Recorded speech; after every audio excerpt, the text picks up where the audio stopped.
The sun had climbed high over the city, casting a harsh, merciless light into the narrow alleyways, revealing everything the night tried to hide. And in one forgotten corner between two crumbling brick buildings, a moment unfolded that would change the heartbeat of the entire city. Adrian Mercer, the man whose wealth and power were spoken of in every boardroom and headline, stepped out of his sleek black car after weeks abroad. He expected a warm homecoming, a smile, a hug, the quiet comfort of the woman he loved. Instead, he found Mara. His wife sat on the cold pavement, bruised, trembling, a smear of blood on her forehead and a torn bundle of belongings clutched to her chest. Her eyes, once full of laughter, looked hollow, terrified, as though the world had swallowed her whole and spit her out in pieces. Adrian's heart shattered before his mind could comprehend it. In that moment, the most admired, and feared, millionaire in the city made a decision no one could have predicted. He carried her home, ignoring calls, meetings, and the frantic whispers of his staff. Nothing mattered except her fragile breaths and the silence in her eyes. A doctor confirmed the truth.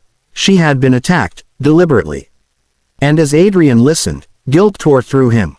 Had she suffered while he was away? Had she reached for help and found no one? His world, built on power and control, suddenly felt empty and useless. Days passed. Mara healed slowly, quietly. Until one afternoon, she whispered the truth. She had tried helping a homeless neighbor, a mother with a child, and was cornered by men who took everything from her. They hurt her. They left her. They expected her to stay forgotten. Adrian's grief transformed into something unshakable. Not revenge. Resolve. Part 2. Adrian did what no one saw coming. He took Mara's story to the world. In broad daylight, on every major network, he stood beside his recovering wife and spoke with raw honesty. He admitted his failures, his absence, his blind spots. He exposed the cruelty lurking in the city's shadows.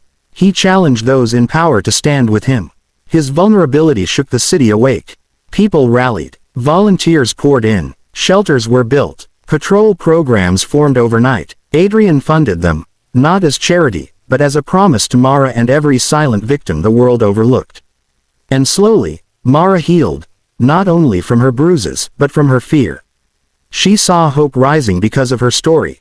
She saw her husband fighting for something bigger than reputation, humanity. Together, they turned pain into purpose.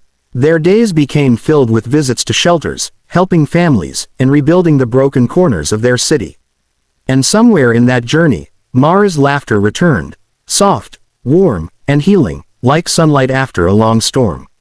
Months later, as Adrian stood with Mara at a charity event dedicated to victims of violence, he looked at the crowd, thousands united by compassion, and felt something he had never known in all his years of success: true purpose.